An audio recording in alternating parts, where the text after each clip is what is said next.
Topic po natin, mga senyales ng high cholesterol at baradong ugat na makikita natin sa paa o sa binti. So, kailangan lagi natin chinecheck yung paa at binti natin. Medyo konektado to eh. Merong peripheral artery disease na barado yung paa at mga arteries. High cholesterol, nagbabara din. So, halos pareho po to. So, unahin natin, ano itong mga pagbabara sa ugat. Pag sinabi kong ugat, artery ang tinutukoy ko sa paa natin at sa binti. Okay? Marami may ganitong sakit pag tumatanda. Ayan, no? 12 to 14% ng population, lalo na pag senior, 20% na ang nagkakaroon ng bara-bara. Tapos, yung mga may baradong ugat dito sa paa, ito, pwede magkaroon ng heart problem, heart attack in 20% of cases. Ano mga risk factor? Bakit nagbabara yung mga arteries dito sa paa natin? Tulad na sinabi ko, pwedeng mataas ang cholesterol, pwedeng may diabetes, pwedeng elderly, nagkakaedad, pwedeng may high blood, pwedeng overweight, pwedeng naninigarilyo. Yan. So, lahat yan ang mga factors. Diabetes, high blood cholesterol, nerve damage, tsaka siguro nagkakaedad. Kaya merong mga bara-bara sa ugat. Pag konting bara lang, okay naman dapat. Mamaya po tuturo ko yung lunas para dito. At yung mga senyales. 7 signs, check nyo pa nyo. So, peripheral artery disease, nakita nyo, ito yung mga artery, ito yung kulay pula, oh. Kita nyo, may baradong mga cholesterol dito. Ayan, ang barado siya. Kaya hindi maganda daloy sa binti at sa paa. Ang high cholesterol, hindi lang sa paa yan, sa buong katawan yan. Pwede yan sa puso, pwede yan sa utak. Ito, barado din. No? Itong madilaw, taba yan eh. Ito, maganda pa yung mga ugat to, maluwag. Ito, baradong-barado na siya. So, high cholesterol, yan. Ito yung normal na artery natin dapat sa paa. Malinis. Ito, red blood cell. Ang ganda daloy ng dugo. Kaya yung paa dapat mapula, mainit, normal. Ito yung nagbabara na yung mga ugat natin. Okay? Ito specifically sa paa at sa binti. Bakit nagbabara itong mga ugat natin pag mataas ang cholesterol? Isa to sa risk factor ng peripheral artery disease. Unhealthy diet, syempre. Puro matataba kinakain, puro mamantika, puro fried chicken, fried food, puro prito lagi. Syempre, mas magbabara. Mga may diabetes at may high blood na hindi ginagamot. Pag hindi ginagamot, nasisira yung mga ugat din. Nagbabara din siya. May mga lahi. May lahi na mataas ang cholesterol. O baka dati nang may stroke, may heart attack, kaya nagbabara din. So, yan po mga risk factors. So, gusto natin mababa ang cholesterol nyo, less than 200 mg per DL ang total. Paglampas 240, mataas na yan. So, mamaya, tuturo ko yung mga pagkain at gagawin. HDL yung good cholesterol. Pag nagbabasa kayo ng lab results, LDL ang bad cholesterol. So, ito na po. Ano ang 7 senyales na posible lang naman na barado ang iyong paa o binti dahil sa peripheral artery disease, dahil sa diabetes, o dahil sa high cholesterol? Number 1, ayan po. Malamig. Malamig ang paa at binti. O mas malamig yung isang paa, yung isa normal yung lamig, warm. Yung isa malamig, ibig sabihin, kulang ang daloy ng dugo. Okay, so pag malamig, titingnan natin, may possibility na may barado. So, nakikita rin yan. Isa pa rin, dapat nakikita sa pulso. Pero hindi ko nilagay yung pulso kasi baka hindi alam nung iba. Pero dito, may dorsalis pedis yan, may isang pulso dyan, may artery. Pag hinawakan mo, dapat titibok yung artery, yung pulso dito. Pag nilagay mo yung kamay mo sa paa natin dito. So, pag yung pulso mas malakas sa isa, mas mahina sa isa, kung saan mahina, doon may barado. So, pwede rin sa pulso. Pero kung hindi ka marunong sa pulso, nasa lamig. Nagbabago kulay ng balat.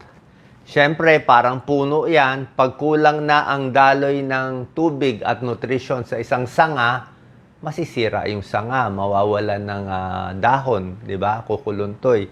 So, ganun din sa paa natin. Oras na may barado, sa cholesterol man, sa diabetes man, kung ano man, o may barado, ayan o, nangingitim yung paa. So, peripheral artery disease. Check nyo lang. Minsan diabetes, minsan may, ito mukhang barado to. Nandito yung bara. So, yan. Number 2, skin changes. Number 1, cold feet. Number 3, pamamanhid. Okay, mga diabetes na mamanhid. Hindi na nila nararamdaman kung nakatapak ng pako o ano. Kaya nga, nasusugat yung paa ng diabetes, matagal maghilom, minsan napuputol pa yung paa. So, pag namamanhid, maraming dahilan yung pamamanhid, Pwedeng namamanhid na naipit lang yung tagal ka nakaupo, pwede yon, may sciatica ka, pwedeng nerve, pero pwede rin pamamanhid na barado. Okay? Pinapaalam lang natin to, hindi naman natin kayo tinatakot kasi wala tayong choice Pag tumatanda tayo, talaga naman magkakasakit So, mas maganda mahuli natin early para maagapan pa kasi may lunas pa. May lunas pa kaysa yung... Kasi pag barado ang ugat sa paa, sa artery, possible barado din sa puso. Possible barado din sa utak. So, possible na ma-heart attack na pala, ma-stroke na pala. Pero at least dito lumabas yung sintomas, may warning na tayo na aayusin na yung pagkain tsaka yung mga lifestyle change. Next, parang umaapoy ang mga daliri sa paa. Yan, yung mga iba nangingimay, umaapoy, ganyan. Minsan kulang ng blood flow yan. Parang iba na feeling mo. Yan, ang burning of the toes. Yan, burning sensation. Peripheral artery disease yan. O talagang mataas yung cholesterol, pwede rin. Hair loss. Diba? Tulad na sinabi ko, tingnan nyo to. Ito normal, may buhok ko. Tapos biglang nawalan ng buhok. Bakit biglang nawalan? So parang puno yan, yung sanga, nalalagas yung dahon. Nalalagas din yung buhok, namamanhid, nangingimay, nangingitim, kasi nga barado yung artery. Warning sign yan, pwedeng barado. Ayan po. Ito po, medyo maselan, pero ito pa yung mga ibang problema sa paa. Hindi ito kasama sa senyales, sample lang. Mga varicose veins, nakakadagdag din. Ito, veins naman to. Mga manas, pag tumatanda, manas, veins yan. Ito, skin change, yung sinabi ko, ito, artery yan, Tapos, pag nasira nga yung sa artery, ito, nagsusugat, delikado. Pag nagsugat, paakyat, napuputol yung paa. So, yan ang isang malaking problema natin sa Pilipinas, yung diabetes ulcer at napuputol yung paa. Kasi sa atin, more common diabetes, nagkukos ng barado. Pero pwede rin high cholesterol. Ito po, hindi na rito magandang senyales. Yung nag-iiba kulay, nagbo-blue na. Okay? Pag nagbo-blue na, parang ano na yan cyanotic na Sabihin, wala nang supply ng oxygen. So, kulang na sa dugo, kulang sa oxygen. Emergency po yan. Nagka-cramps madalas. Actually, yung cramps, maraming dahilan. Pwedeng napagod ka, nag-cramps ka, pwedeng dehydrated ka, nag-cramps ka, o mababa potassium, mababa calcium, kulang sa saging. Pwede rin yan, nalamigan ka, cramps, low potassium, or pwede rin, yun na nga, pag laging mahina yung paa, tapos yung pag naglalakad kayo, naglalakad ng 5 minutes, biglang sasakit ang binti. Tapos pag uupo, mawawala. Lalakad ulit, sasakit ang binti. Yun ang senyales na barado yung artery sa paa. Intermittent claudication ang tawag. So yan ang 7 warning signs natin. Meron pa ibang warning signs na barado yung artery. Ito, iba na to. Yung inatake na sa puso. Chest pain, mabigat na, hilo na, stroke na to Ito, hindi na makalakad, bulol na. Ito pang stroke na to. Masakit masyado. So ito, komplikasyon na to. Komplikasyon na yan. Kasi nga mataas ang komplikasyon. Kasi pag ang artery sa buong katawan, pare-pareho yan So pag may nagbara sa paa, malamang bara din sa kamay, malamang bara din sa utak, sa puso. Bakit sa kamay hindi nararamdaman natin itong mga sintomas masyado? Bakit? Kasi yung kamay natin natataas natin Hindi nag-iipon Hindi nag-iipon. Hindi katulad ng paa natin, buong araw yung pressure nasa paa Buong araw yung pressure nandun. Kaya mas nasisira una yung paa. Kaya napuputol yung paa, hindi yung kamay. Hindi. Kasi yung kamay pwede mo itaas Pwede mo ipahinga O pwede mawala yung ugat pag tinaas mo. Pero yung paa, wala tayong choice Diba? So, yan. So, pag high cholesterol, syempre, exercise, pinakamaganda. Kung may barado kayo, exercise, pinipilit mo gumana yung artery. Kahit konti lang ang daloy ng dugo, pag yung muscle mas kondisyon, mas pumipilit dumadalo yung dugo. Kumbaga sa tubo pag yung tubo ng gripo mo, konti na lang yung tubig, pipilitin mo naka-open lagi. Pinipilit mo may pressure para unti-unti, baka lumakas pa yung daloy ng tubig sa barado yung gripo. Kasi nga, ini-exercise mo. Huwag ka magpapataba. Pag overweight, lalo mahirapan yung mga arteries natin. Sigarilyo pala, nagbabara din yan. Sigarilyo, malakas magbara. Okay? Alak din, kasama. Tulad ng sinabi ko, control ang diabetes at high blood, dapat normal yan. Dapat iinom ng maintenance na gamot kung mataas yan. Tapos sa diet, syempre, yung mga gulay, prutas, at mga healthy lang kinakain. Yan. Stop smoking, weight loss, physical activity. Yan ang picture, yan. Pang-cholesterol at baradong ugat. Huwag magpapataba, sigarilyo. Bawas sa matatamis. Check ang blood pressure, check ang blood sugar. Ito po maganda. Kung barado, ito very important to. Pampahaba ng buhay, simple lang, mura lang. Pag barado na yung ugat mo, yung artery mo sa paa, yan, intermittent claudication. Paglakad, masakit na, yan, sumasakit na. Pwedeng operahan. Pero ako, hindi ako masyado. Pwede inooperahan, binubuksan, pero I'm not sure how successful, how complication, gastos, di ba? Pwede, kung talagang no choice, inooperahan. Kaya lang, medyo masela na operation. Or, kung hindi pa ganun kabara, bata pa kayo, nakikinig kayo dito sa video natin, daanin mo dito sa aerobic exercise. Yan, pinipilit ilakad.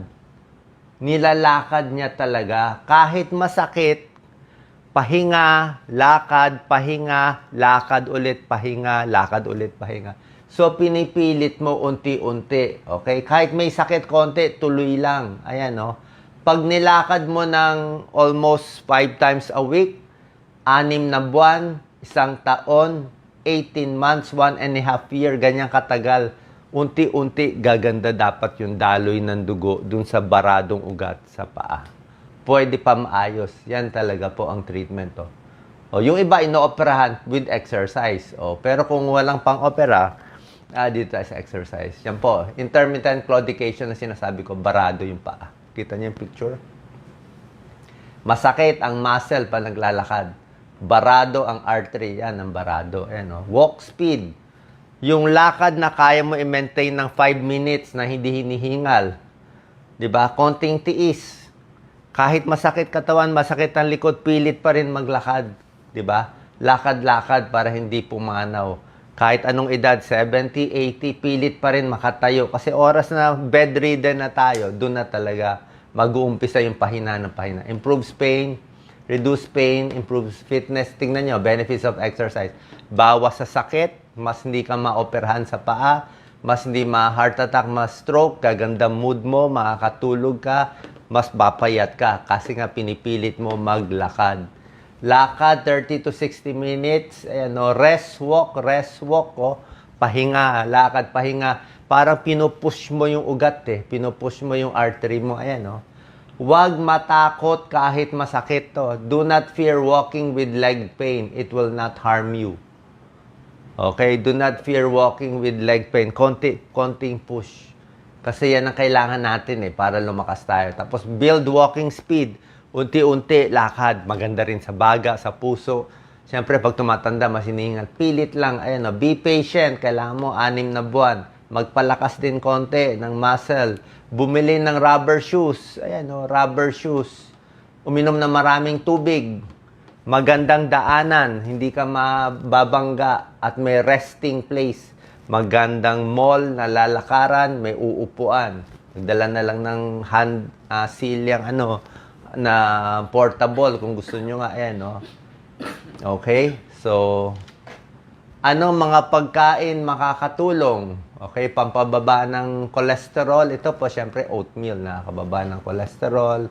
Mga mani, mga isda, bangus.